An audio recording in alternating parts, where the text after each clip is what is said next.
Hey there, folks. Welcome to Spectrum Pulse. We talk about music, movies, art, and culture. And today, we got another episode of The Trailing Edge, this time for October of 2018. Yeah, I know I'm a little bit late with this, but I got 10 albums on the docket. Not really a lot to say about a lot of these, but hey, I shot them all handheld for you all throughout the course of the past month. Let's get to it. Starting off with...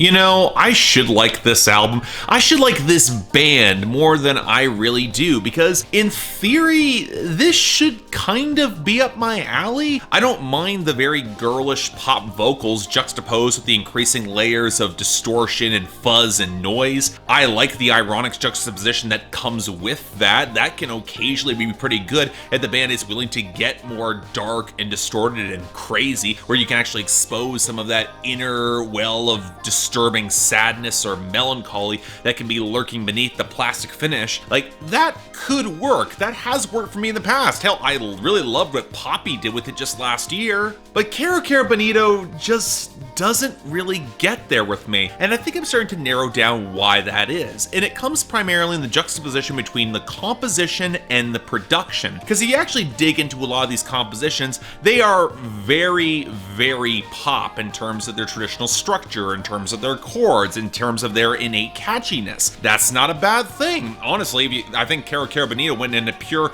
bedroom pop, indie pop direction. I think they probably wind up doing pretty well. But when you have that element and then you kind of juxtapose with production elements or production gimmickry that's ordered to sound a little bit more noisy and distorted to bring a little bit more of that raw edge through, it doesn't really translate as much in the composition in the same way. Yes, they got the one big example where it kind of does, and that's effectively poured over from that Totep EP I talked about earlier this year. But beyond that, it's not really there in the same way. You don't get that deeper sense of underlying darkness that I thought gave, let's say, Poppy a lot of her real impact and a lot more of that darker edge. Whereas here, there is a deeper sense of melancholy. You dig into some of the lyrics. I will say that the slightly dejected, melancholic element that is brought from the vocals that are not smothered under certain layers, it kind of translates in the same way, but I think a more organic fusion would be someone like Superorganism, who frankly pull off that sound a little bit better in indie pop, whereas this... Again, it's not bad. I appreciate the juxtaposition, but it feels just a shade more gimmicky than it probably should. Whereas I look at Superorganism, I look at Poppy, and I see a synthesis of the idea, both married in production and composition, that just clicks a little better for me. Now, there are some genuinely good pop cuts here that I will recommend, but beyond that, again, probably just not for me. I'm thinking a solid 6 out of 10. Check them out if you're curious.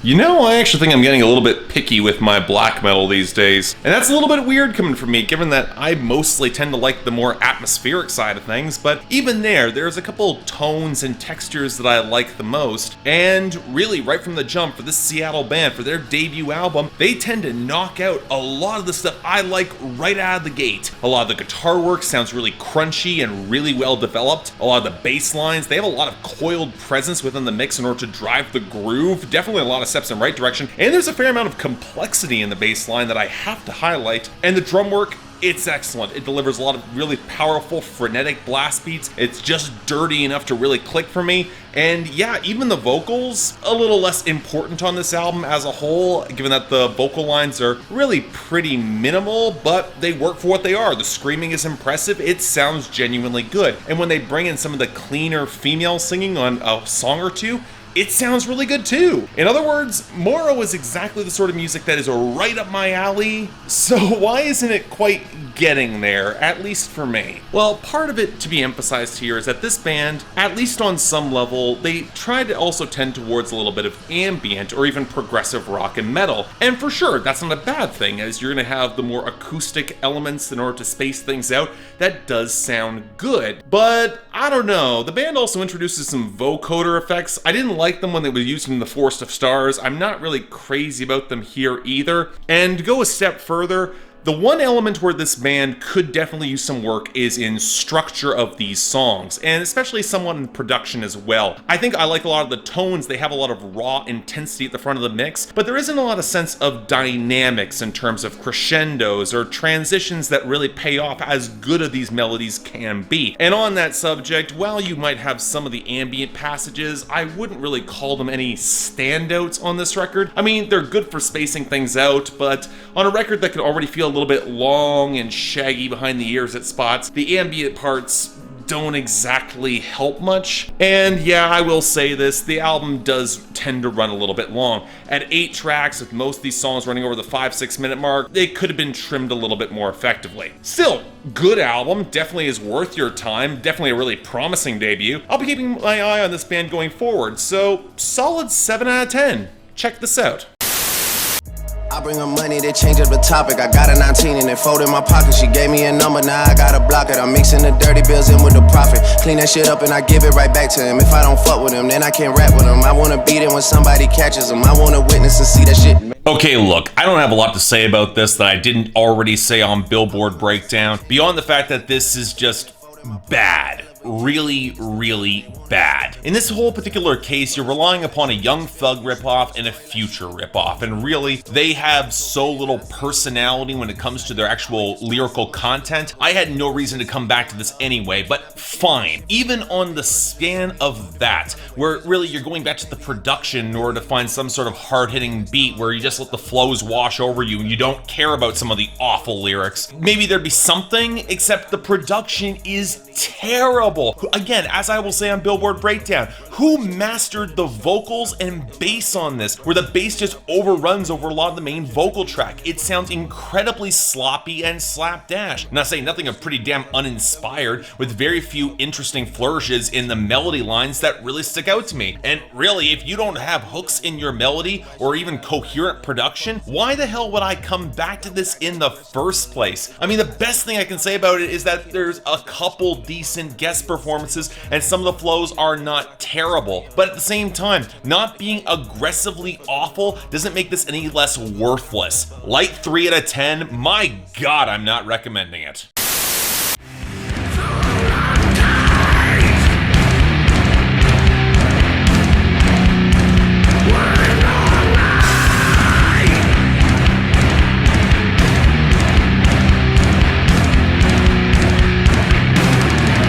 I mean, it's a High on Fire album. You kind of know what to expect at this point. I'll freely admit, as I've said in the past, that I'm not the biggest fan of thrash metal, even especially on the stoner metal and doom metal side, as this band can somewhat be. It's sort of the crossbreeding of all three. More on the thrash and stoner metal side, fine. And really, they're not a bad band by any stretch of the mind. If I'm going back for probably my favorite album of theirs, it'd be Blessed Black Wings, produced by Steve Albini. They really managed to capture the low end effectively, but this isn't bad by any stretch. Like, I think it's actually pretty good. It's certainly better than their last album in my view, because the lyrics don't default to so much of the conspiracy theory nonsense. And I appreciate the odd sort of Motorhead tribute that you kind of get through some of the content here. It turns out pretty well, but at the same time, it's one of those bands that just doesn't really grab me in the same way. It's not like their sound has evolved or changed all that much beyond a couple progressions. And yeah, the progressions here are a little bit better, but they don't jump out at me. Again, it's probably my unfamiliarity or just lack of really loving the genre. I don't think it's bad by any stretch of the mind. I don't disparage it, I don't dislike it, but it just doesn't do a lot for me. I would struggle to find songs that really stand out or jump off the page at me melodically, even despite liking a lot of the solos. I think Kurt Ballew's production is overall good. It's not Steve Albini, but who is? But I don't know. If you're a High on Fire fan, you've already heard this album, you already like this album. If you're not, this won't change your mind one way or the other. So, I don't know, 7 out of 10. Check it out if you're curious. But otherwise, again, it's a Higher on Fire album. If you know what to expect, you're gonna get that.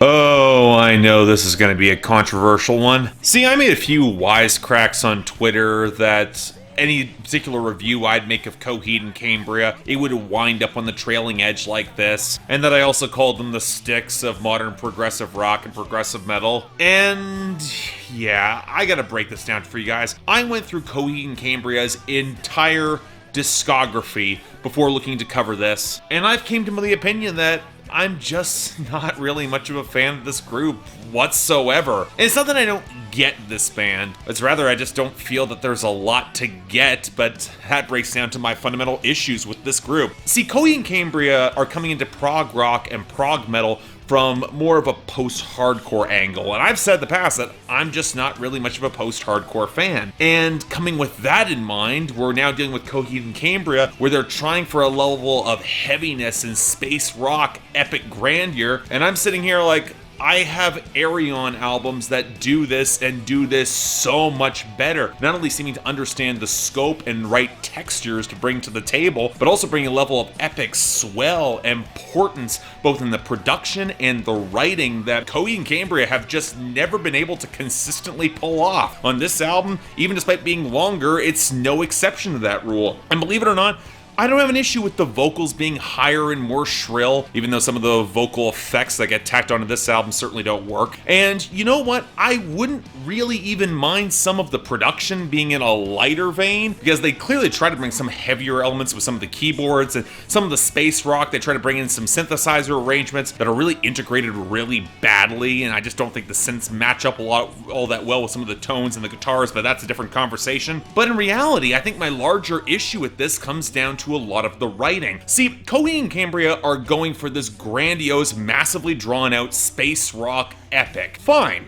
I'm okay with this. But then you're going to use language and terminology that doesn't really tell much of a cohesive narrative story and really seem like it's in very modern language. That's something that you would otherwise hear on your traditional post-hardcore alternative rock album. Not something that's set off in far-off space on a narrative that feels increasingly incoherent despite using very plain language. I had this issue on the last Ayreon album as well. If you're using very modern reference points, it just comes across as discombobulating. It pulls you out of the story. And I'll say it bluntly, Coheed and Cambria is not Ayreon. The hooks are not as good, it's nowhere close to being as visceral, and honestly, this album just kind of meanders all over the place, going considerably too long to make any sort of lasting point. For as much as this album is trying to be pulpy, or at least on some level, a lot of the storytelling really does become pretty pulpy, I'm a little bit surprised that it's trying to puff itself up with this sort of grandeur in some of the presentation, but not consistently. And you know what? I hate to be this guy, but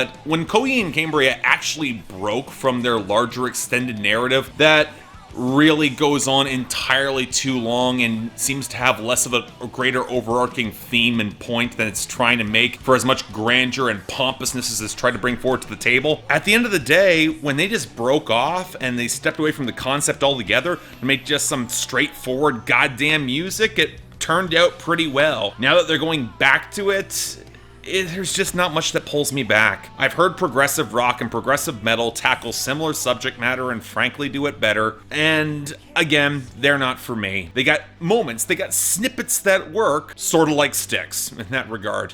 Overblown concepts that just feel increasingly thin and paltry in comparison with the stuff in the genre that do it better. So with this album, I'd like to be more generous, but I really can't be because some of the synthesizer integration was really bad. Strong 5 out of 10.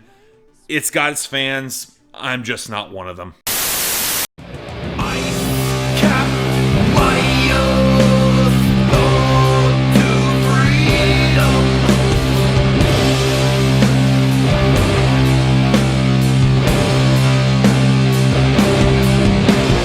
You know what, since I already talked about High on Fire, might as well talk about this album that came out much earlier this year as well. And in all due honesty, this is a sort of trailing edge piece that I've wanted to do for a while and just haven't found the right way to say before now. This is an example of an album that in its genre, I totally get why so many people call it a magnum opus. I totally understand why people love this record, and I think it's good. Absolutely, I think this is a very good album, but I guess for me, going through stoner metal, at least in this magnum opus form, and then just coming out and saying, well, it's good, but it's just not for me, I guess. And that's the whole thing that I've encountered with Sleep. I went through their entire back catalog and discography, really trying to sink in and understand the appeal of the genre. And you know what?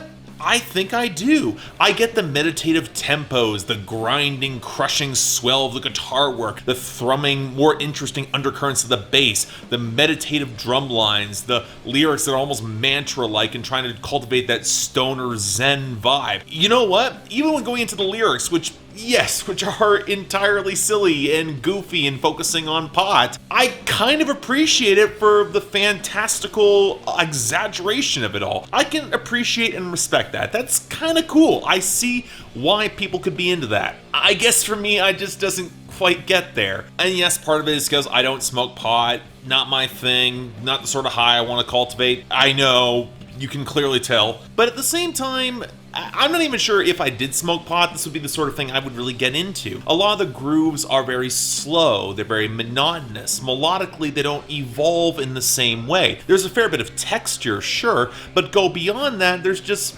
not a lot to it that really grabs me. And I'll freely admit that a lot of the music I tend to like more is more melodically defined, a little bit more intricate in that lane. Or they operate on a lyrical level that is going more just beyond weed. I'll just say that. And that's the fun thing. I don't think with stoner metal that it's a gimmick, but it does require you to invest the substance in mind with a certain pseudo-spiritual vibe and affectation that to me feels a little overdone. But again, it's not for me. I can go to a Sleep album and totally understand why it works for its target audience. But for me, stoner metal, not really my thing, and I can accept that, and I can still appreciate the quality coming off of this album. Is it better than Dope Smoker? I guess for the sheer overall exaggerated portents of what Dope Smoker was to the genre, I'm not sure the science is going to best that, but arguably I think the science is a little bit more accessible. I think the tunes come together a little bit more effectively.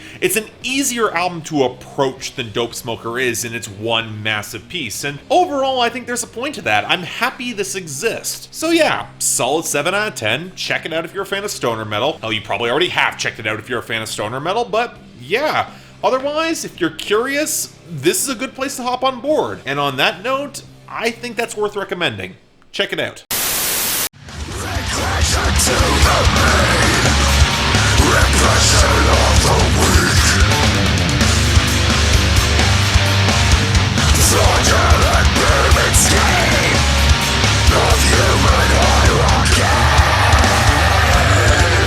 Okay, how to walk you all through this, because this is going to require a bit of explanation. See, back a couple of years ago, there was a band, really more of a duo project, and they're in death metal, and they wanted to come up with a unique selling point for their idea. So they honed in on a specific lyrical idea, focused all of the concept, everything on the album about slugs and snails and other non-vertebrates in the gooey, icky variety. Sure, it could be something of a joke, or maybe not. You can't quite tell going into the lyrics because the lyrics are playing very, very straight and going really over the top with it, almost to an apocalyptic level. But hey, that could kind of be a cool-ish concept for one album maybe. Okay, maybe more like one song, but one album if you're gonna push it. That could be fine, and the death metal's not bad either. It's pretty run-of-the-mill, but you bring in some blackened elements, you bring in some progressive elements. There is potential with this. Hell, the album starts getting some critical acclaim. You get some fire behind it. Where are you gonna go next? We're now 4 albums in, and the joke is long gone stale. It's not even a joke anymore. It feels more like a gimmick. And it's a weird gimmick too, I'm not gonna lie. When all of your song titles are snail and slug related puns, and yet the only sense of humor is taking this sort of innocuous subject matter and blowing it up to an extreme, well, the joke starts getting really goddamn tired 4 albums in. And really, the death metal hasn't gotten that much better because the drum pickup's really tinny and a lot of the progressive elements start feeling a little out of place and the synthesizers are not well mixed and the vocal fidelity is all over the place and the djent elements which are starting to creep in, they can't really fit in with some of the guitar elements, which I actually think are some of the one big selling point is some of the guitar solos are really good. But beyond that, it's a one joke album and it's a one joke band at this point. You're starting your 4th album of this, and I really start to think the joke has gone stale 2.5 albums ago. With this, I'm sorry, I don't know what you guys go up to in death metal. Again, this is not my genre, but if this is your thing, check it out. But for me, especially when this album is an hour long, I couldn't get into this. Strong 4 out of 10. Again, for death metal fans, this might be more your speed, but it ain't mine.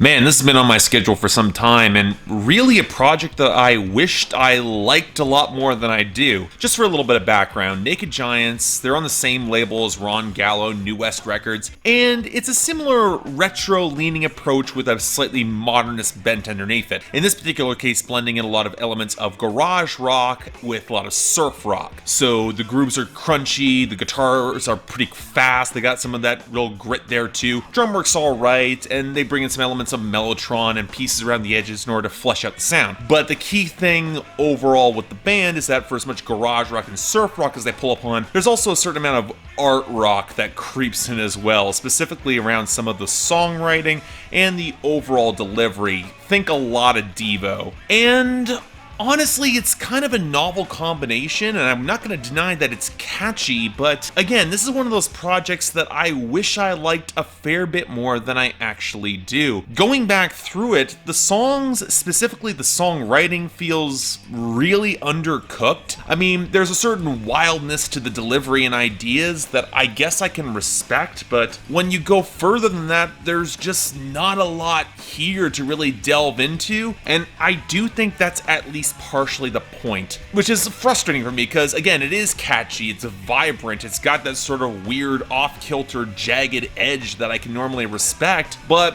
what it ultimately coalesces into, or whether or not the hooks are just quite strong enough to really anchor it all the way through, that's a little up to debate. As much as I admire the potential, it also shows some rough edges that I'm not sure are all that redeemable. A couple of songs, they do run fairly long for not a lot of reason. There's some shagginess in some of the compositions that I'm not always sure works. And again, the songwriting really does need to take it up a notch if you're just going to go beyond the retro pastiche and blend of genres to make this really stand out. So again, I want to like it, but it doesn't really have any standout cuts for me either. So solid 6 out of 10. Check it out if you're curious, but it's not going to blow your mind. Just saying.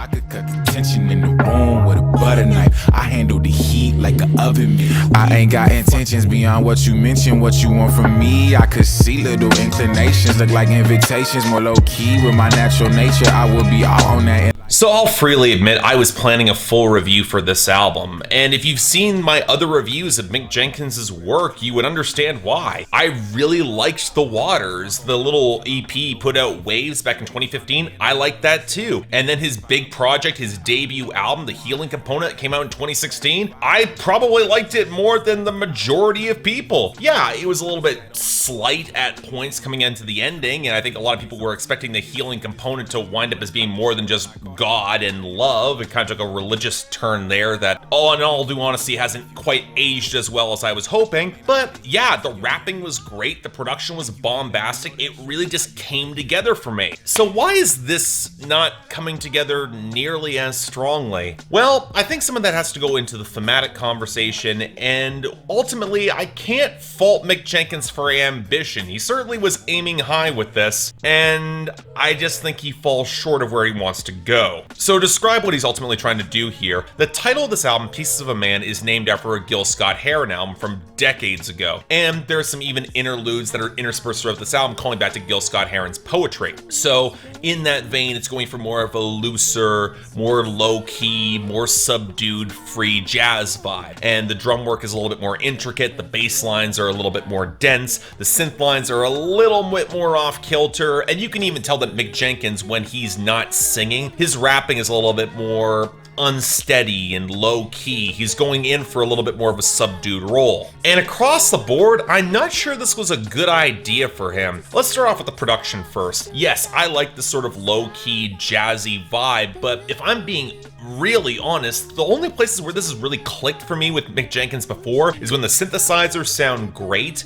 or when the bass lines are prominent and there is that under element of tension, like came through in the closing track here, Smothing Song, which is easily the best song here. But the larger problem here is that just beyond a couple of the synth lines not really quite working and some of the trap elements feeling, well, perhaps not the best chosen for this sort of content and subject matter and theme, part of this has to come back to Mick Jenkins himself. Don't get me wrong, he's a really good rapper in terms of connecting his metaphors. He's direct enough to make sense and to get his message across, but at the same time, he's also able to nestle a lot of nuggets of wit and nuance in between the lines. He doesn't really rely on that same direct force of charisma that comes through with his baritone beyond some of his singing, which I still think is pretty good. Well, more subdued presence doesn't exactly flatter him. You start drawing more attention to the elements of his flow that don't quite connect as well as they should. This should seem a little bit more deep than it is. And this takes us to the content.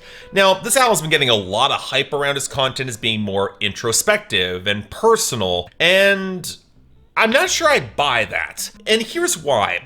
When I've always gone into Mick Jenkins before, even going back to the healing component for a second, the one thing that really annoyed me, ultimately coming out of the end of that album, and ultimately why I don't think my review has aged particularly well for that album, is that there was an assumption that some of those levels of depth surrounding love and God being the healing component would have a little bit more weight, or the theme would come together a little better than it does. Whereas here, when you rely so much more on that level of introspection, you start realizing that Mick Jenkins just might not have as much to say on a deeper thematic level in the exploration of this album than you're hoping, or certainly what Gil Scott-Heron brought to the table. And it's a little awkward because, again, the ideas are on the right path. I like songs like he has one about consensual sex, and it's arguably probably the best thing anybody will ever put out in that lane. It's actually kind of really respectable. And you know what? I like him as a personality still. Yeah, he can come across a little hectoring and preachy and a little frustrated in that lane. And unlike someone like Sci-Hi the Prince, who I would put in a similar category, being a great rapper but rarely quite nailing the introspection, I'd say that he's at least a little bit more self-aware, which I think helps him. And a lot of the religious angle, while I wish there was a little more deconstruction there, it's arguably handled here better than it was on the healing component. But when you start digging deeper into what makes Mick Jenkins tick,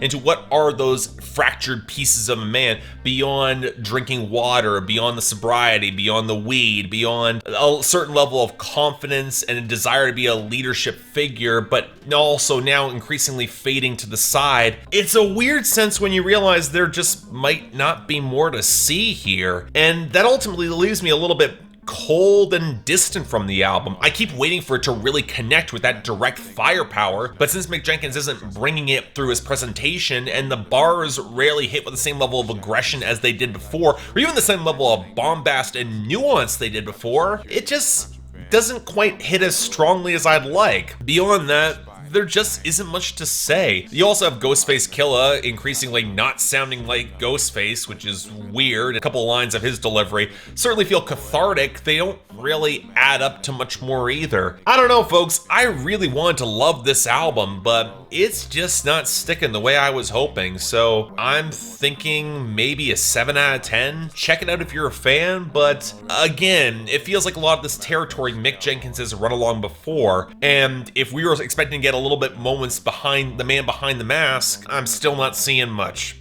Sorry.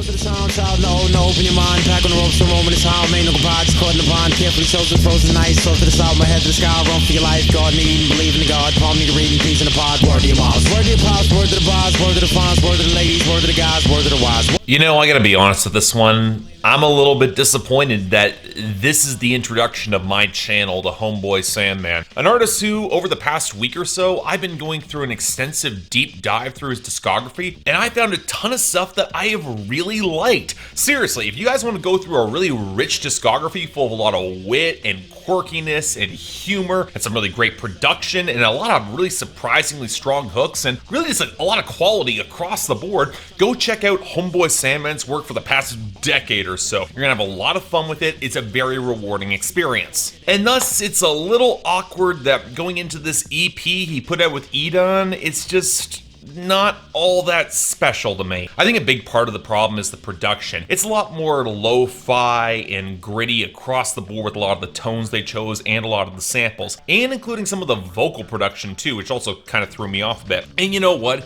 Not a bad idea in principle, going for something that's a little bit rougher around the edges. Homeboy Sandman's style is a little bit more eclectic. That could make sense. The problem is that a lot of Homeboy Sandman's style and color, it comes through with brighter production that doesn't quite dampen his edges. With here, something that's a little bit more grimy, something that's a little bit darker, it makes him sound a little bit more just like LMNO, and honestly, I wouldn't complain about that, but Homeboy Sandman is his own thing, and defaulting to this brand of production doesn't exactly flatter him. That being said, like, a lot of the wit is still there, although there does seem to be taking some of the quasi-ironic approach to a couple of these songs doesn't quite connect as strongly as I think, especially the final two tracks, Never Use the Internet Again and Evolution of Homeboy Sandman. I'm not saying they're bad songs, but at the same time, they feel like concepts that don't quite fully hit the landing in the same way other songs in the project do. But overall, as an EP, it's a nice taster. It's good to hear from him at least once this year, but he's put out better. I think a lot of his albums hold together more strongly, and I don't think this production really flatters his style. Nifty pivot to the side. I'm still giving it a 7 out of 10, a light 7, but it's not gonna blow your mind in the same way, especially if you're a Homeboy Sandman fan. It's not gonna replace any of his better EPs. Check it out if you're curious. Definitely check out the guy's discography at large, because again, when he puts out a stronger full-length album, I will be covering it on this show, but in the meantime, this is good. Check it out.